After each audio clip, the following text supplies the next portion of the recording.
Olá pessoal, nós estamos aqui mais uma vez para falar sobre nossa aula Reforço de Física e hoje o assunto vai ser dilatação térmica.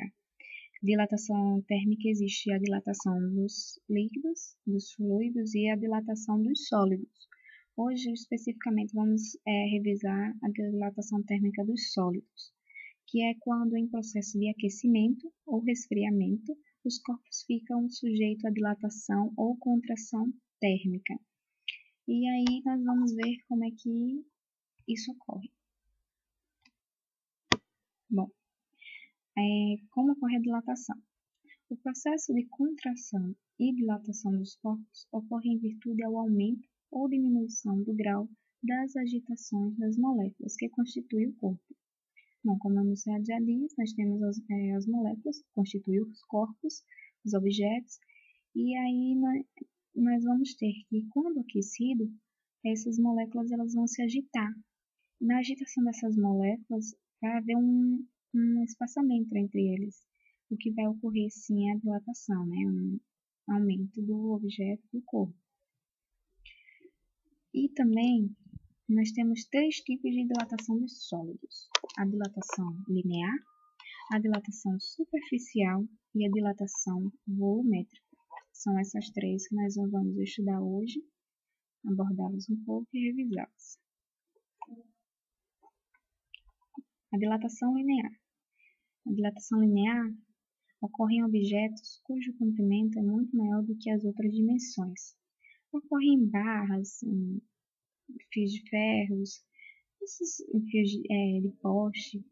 Esses vamos levar mais em conta, porque o comprimento é maior do que as outras dimensões e aí vai haver uma dilatação consideravelmente maior no comprimento. E aí vamos considerar essa dilatação linear, somente em uma dimensão. Aqui vamos ter o comprimento, como ela ocorre.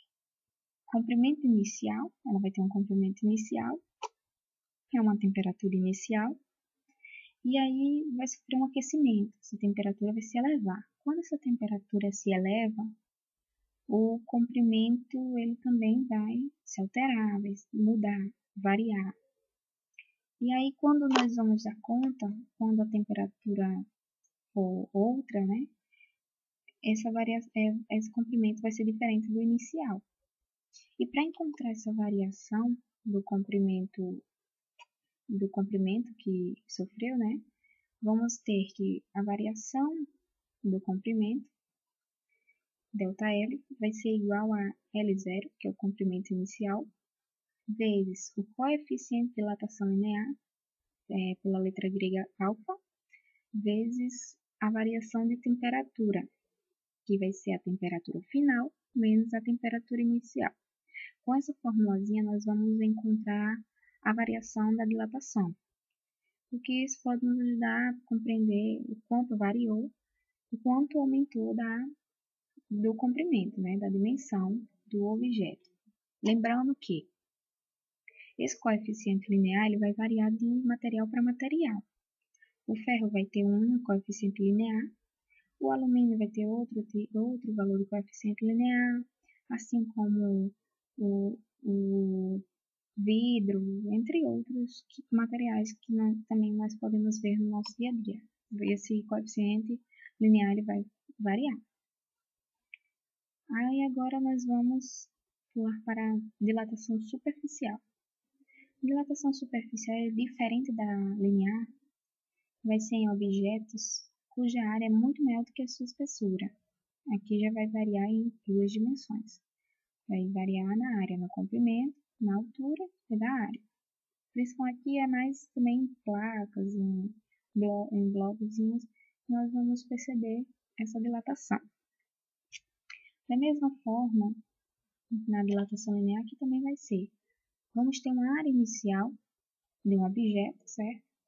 A uma temperatura inicial, que em seguida aquecida, a agitação das moléculas vão se afastar, e aí nós vamos ter a temperatura final e outra área, num valor diferente.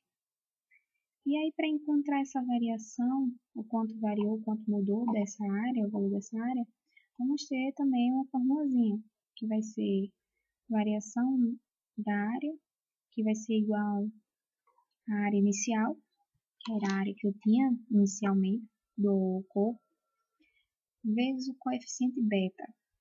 Olha aí que já mudou o coeficiente de dilatação, né? Que é o coeficiente de dilatação superficial.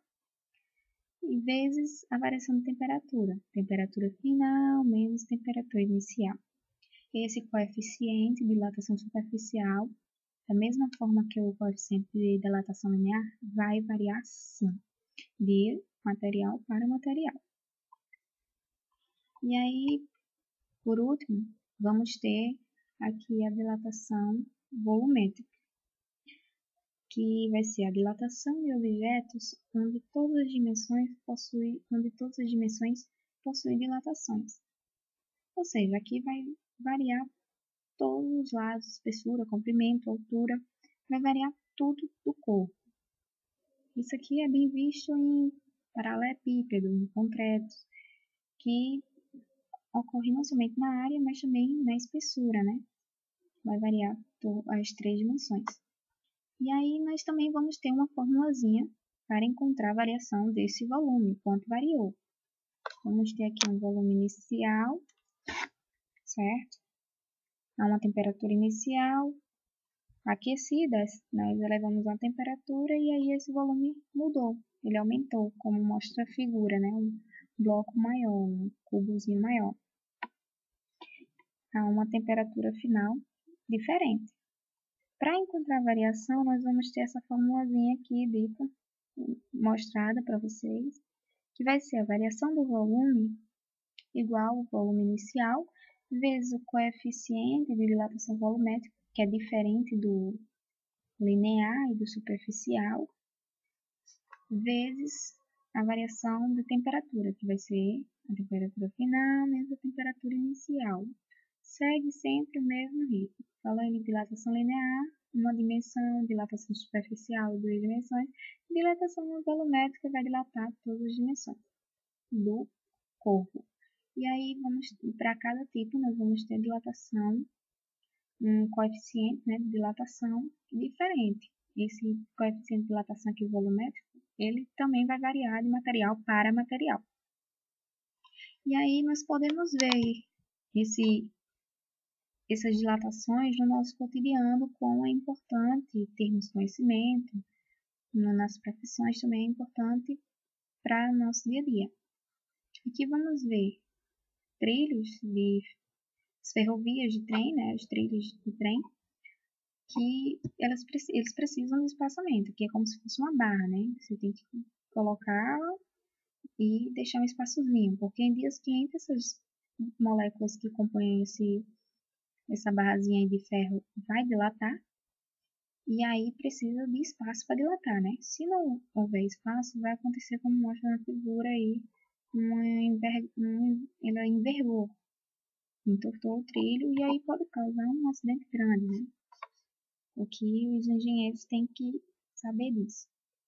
Na outra figura mostra os blocos de concreto quebrado. Mas como? Dia quente, né? Dia quente elevou a temperatura, não tinha espaço para dilatar e aí a força da dilatação, aí a dilatação aí foi tão forte que causou essa quebra aí no concreto aí. Aqui temos o poste, né, com os fios. É bem importante perceber que é preciso ter um espaço, não pode esticar tanto, né, esses fios quando forem colocar nos postes. Tem que deixar um pouco ele solto, meio solto, porque quando for em dias frios, eles vão contrair. Em dias quentes vão ceder. E aí é preciso isso para não estourar o fio e causar um curto-circuito ou coisa pior. Por isso que é preciso a gente saber sobre isso, né, os postes. E aí vão ter a gente vai ver quando assim a gente vê nas subestações, que nos fios tem as bolinhas nos fios que ficam nos fios dos postes.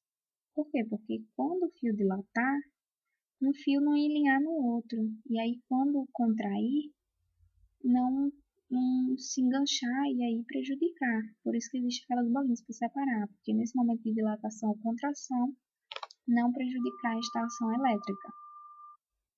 E aí vocês vão ver, né, outras situações bem importantes no nosso cotidiano, que vai ser vista a dilatação térmica, né?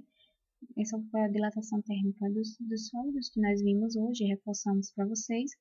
Mas existe também a dilatação dos líquidos, né? Que em breve, não sei, iremos passar para vocês. Bom, pessoal, espero que vocês tenham gostado dessa aula reforço de física no assunto de dilatação térmica dos sólidos, com as professoras Cleciana Gonçalves e Maria Aparecida, ministrante Cleciana Gonçalves e a editora Maria Aparecida, né? Essa foi mais uma aula, espero que vocês tenham gostado. Até a próxima!